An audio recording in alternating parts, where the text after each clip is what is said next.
मी pregnant असताना आणि delivery झाल्यानंतरही माहेरी का नाही गेले हे पुढे सांगतेच, पण त्याआधी दिवसाची सुरुवात झाली मस्त इडली चटणीने. आणि युग आजकाल त्याच्या हाताने खूप छान खातो आणि इडली तर त्याची फेवरेट आहे. पण त्यापेक्षाही फेवरेट आहे मका, आणि ते त्याला ताटात दिसल्यानंतर इडलीकडे मात्र त्याने पूर्णपणे दुर्लक्ष केलं. तर मम्मी इथे आलेली आणि मग मी आई आणि मम्मी दोघींनाही मस्त असा नाश्ता बनवून दिला डोस्यांचा.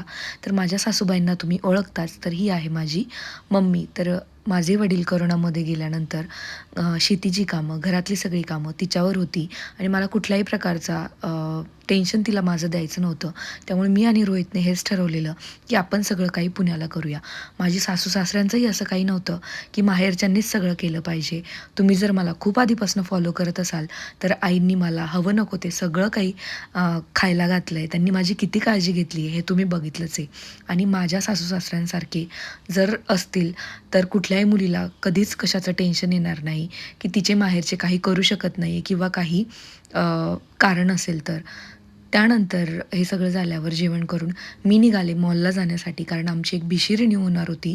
तर श्रद्धा आणि मी तिकडे गेलेलो आणि काय काय बघून आम्हीच स्वतः कन्फ्यूज झालो, कारण रोहितही माझ्यासोबत नव्हता. म्हटलं जाऊ द्या, एकटीला तर तर काही होत नाही आहे. रोहित जेव्हा येईल तेव्हाच आपण फायनल करू. पण तिथे खूप सुंदर सुंदर डिझाईन्स अवेलेबल होते. पण मी पटकन घरी आलेली, कारण संध्याकाळी आम्हाला एका प्रोग्रामला जायचं होतं. आम्ही तिघी छान छान रेडी झालो आणि तिथे पोहोचलो. तर जायचं होतं माझ्या मावशीच्या मुलीच्या घरभरणीला. तिथे मस्त नवचंडीची पूजेची तयारी केलेली होती. तसं तर मला जॉबमुळे कुठे पटकन जायला मिळत नाही, पण पुण्यातल्या पुण्यात कार्यक्रम होता. मम्मी देखील आलेली होती, म्हणून आम्ही सगळेजण तिथे गेलो.